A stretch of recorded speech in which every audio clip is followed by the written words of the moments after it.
சபதம் ஒன்று அல்லவா செய்திருக்கேன், சத்தியமாகவே சொல்கின்றேன். சண்டையிட்டு என்னை ஜெயித்தவர்கள் கொண்டு போகலாம் என்று சொல்லி உங்கள் ராஜாவிற்கு சொல்லுங்கள் என்று உத்திரம் சொல்லி அனுப்பி வைத்தாள். சுக்ரீவன் கேட்டு கோபத்துடன் சும்பாசுரன் கிட்ட வந்து சொன்னான். சும்பாசுரன் கேட்டு கோபத்துடன் தூம்ரலோச்சனனை கிட்ட அழைத்து நய பயமாய் அவளுக்கு சொல்லி நம் மகிமை எடுத்துரைத்து இந்த செய்தி ஒன்றையும் கேட்காவிட்டால் சிற்றை பண்ணி கொண்டு வரும் என்றான். தூம்ரலோச்சனன் கேட்டு அதி சந்தோஷமாய் துரிதமுடன் தேவி கிட்ட வந்து, ஏனம்மா இந்த அக்கிரமம் உனக்கு? எங்கள் ராஜனிடத்திலே சேராதே போனால் உன்னை இப்போ நான் சிற்றை பண்ணுவேன் என்று சொல்லி அதற்குள்ளே சில வார்த்தை சொல்லி அவன் இழுக்க வந்துட்டான். அப்படி பார்த்து அம்மனும் பூங்காலம் பண்ணவே வெப்பமாகவே இருந்தது.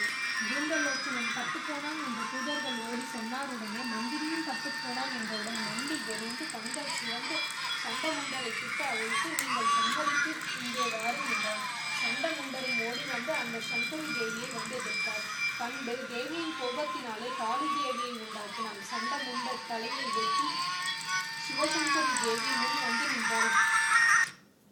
சங்கரி அம்மனும் சந்தோஷமாய் இப்போ சாமுண்டி என்ற பெயர் தான் கொடுத்தாள். தேவர்கள் எல்லாரும் கூடிக்கொண்டு மகாதேவிக்கு புஷ்ப மலர் சுரிந்தார்.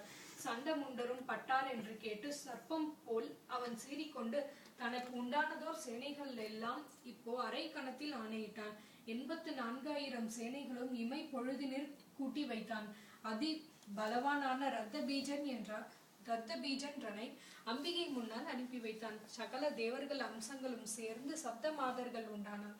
நாராயணி நரசிம்ஹி என்றும், வைஷ்ணவி மகாதேவி என்றும், பிரம்மாணி கௌமாரி என்றும், காளி சாமுண்டி தேவி என்றும் ஈஸ்வரியுடைய தோழிகளாகவே 7 பெண்கள் கூடிக்கொண்டு ரத்தபீஜனுடன் யுத்தம் பண்ணும்போது ரத்தம் கீழே விழுந்தப்போ பிந்துவுக்கு பிந்து ரத்தபீஜனாக பூமி எங்கிலும் முளைக்கலானான்.